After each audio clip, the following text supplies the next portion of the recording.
தலைவர் எப்போ வருவாருன்னு கேட்டேன். எங்கேன்னு தெரியலடா, ஒரு தகவல் இல்லை. அவர் வர்றது வரைக்கும் பேசி சப்ஜெக்டை விழாவாரியா வச்சு விளாசி தள்ளினார்.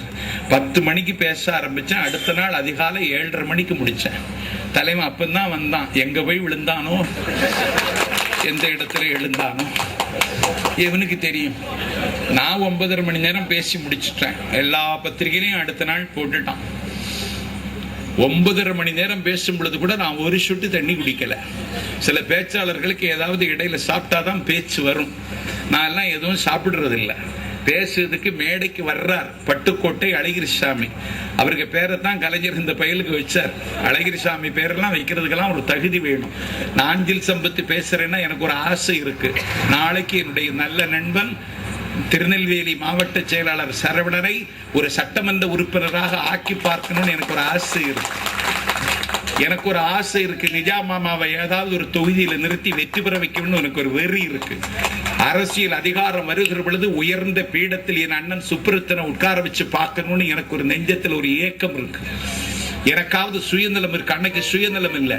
10 லட்சம் மக்களை கொண்ட லக்சம்பர்க் உலகத்தில் தனிநாடா இருக்கும் பொழுது தக்கான பீடபூமிக்கு தெற்க 9 சாம்ராஜ்யங்களை வைத்து கட்டியாண்ட நாங்கள் ஏண்டா நாடு கேட்க கூடாதுன்னு கேட்ட காலம். அடக்குமுறைகள் அவிழ்த்து விடப்பட்ட காலம். ஆபத்தான சட்டங்கள் பதம் பார்த்த காலம். அன்னைக்கு பேசினா பட்டுக்கோட்டை அழகிரி செருப்படுத்து எறிஞ்சான். ஒரு செருப்பு அவன் முன்னாடி வந்து விழுந்தது. உடனே சொன்னான், ஒலிபரிக்கல, எவன்டா முட்டாள், இன்னொரு செருப்பு எங்கடான்னு கேட்டான். மன்னார்குடியில கல் வீசினா.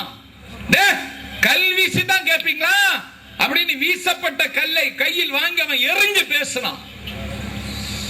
கரடு முரடான பாதைகளில் நாஞ்சில் சம்பத்து நடக்கிற பாதை பட்டுக்கோட்டை அழகிரிசாமி போட்டு தந்த பாதை.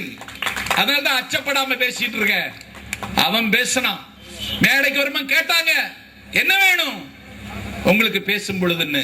அவன் சொன்னான், என்ன வேணுமா, கிழிந்து நைந்த கொஞ்சம் பழம் துணி கொண்டு வைனார்.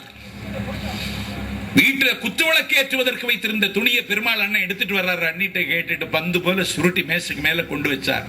அவன் பட்டுக்கோட்டை அழகிரி ஒலிபெருக்கிக்கு முன்னால வந்தான். பேச ஆரம்பிச்சான். தண்ணீரை விலை கொடுத்து வாங்கிய குவைத்து முன்னேறி விட்டது. தண்ணீரில் மிதக்கிற வெனிஸ் முன்னேறி விட்டது. காடுகளை மட்டுமே வைத்துக் கொண்டிருக்கின்ற பிலிப்பைன்ஸ் முன்னேறிவிட்டது.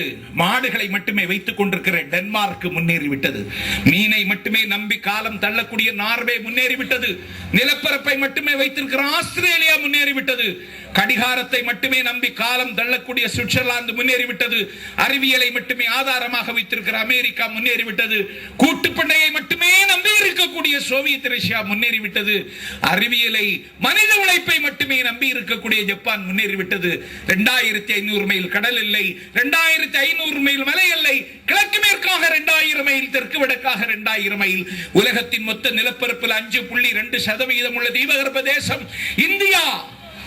238 வருடங்களுக்கு தேவையான நிலக்கரி, 138 வருடங்களுக்கு தேவையான இரும்பு, 18,00,000 கேரட் வைரம், கனிவளம் புதைந்திருக்கிற இந்த நாடு.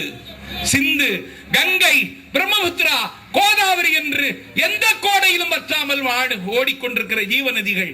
உழைப்பதற்கு 100 கோடி மக்கள் உள்ள நாடு ஏன் முன்னேறவில்லை? இங்கேதான் சாதி, இங்கேதான் மதம் சதுப்பு நிலத்தில் இந்த தேசத்தை கொண்டு நிறுத்தி இருக்கிறதுன்னு சத்தம் போட்டு பேசுவான். கட்டி கட்டியா ரத்தம் கக்குவான். அவன் ரத்தத்தை கக்குன பிறகு அந்த துணி எடுத்து அவனே தொடச்சுக்குவான். மீண்டும் பேசுவான்.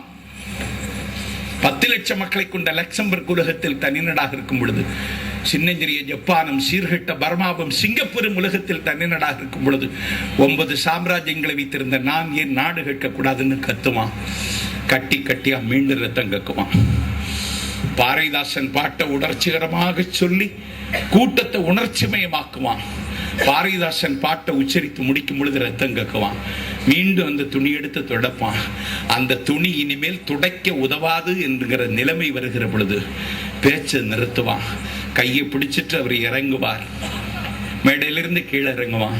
பாயில விழுந்துட்டான். இந்த மைக் ரொம்ப ஆபத்தானது. என்னைக்கும் ஒன்று போல் இருக்காது சம்பத்துக்கு கூட. நான் எதிர்பார்க்கிறேன். அவன் பாயில விழுந்துட்டான். நெல்லையில கூட்டம். அண்ணா சுப்பையா போய் தேதி கேட்கிறார். திருநெல்வேலியில் ஒரு கூட்டத்துக்கு தேதி வேணும்னு அண்ணாட்ட அண்ணா சொன்னார், என் சக தோழன், விடுதலைக்கு பேசியவன், லட்சியத்துக்கு பேசியவன், பட்டுக்கோட்டை அழகிரிசாமி, பாதி அவன்